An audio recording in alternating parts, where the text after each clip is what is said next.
the president is the hand of the executive.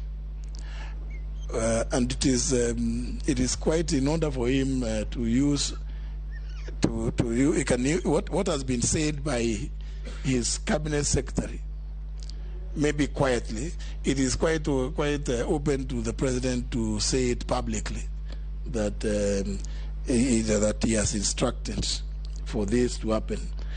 Remember, indeed, he is the foremost spokesperson of the government and indeed of the country.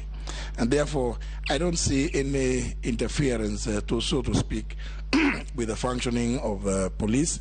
And I think we all must allow that from time to time, communication will be made which explains what government is doing with regard to various activities that are taken by various agencies. Honorable Koech, Mr. Chairman, raised the issue of the CDF ruling that came on the 8th of August. Quite an interesting date for the ruling to have come, because I was reading it as I was driving to the village to go and vote the next day. And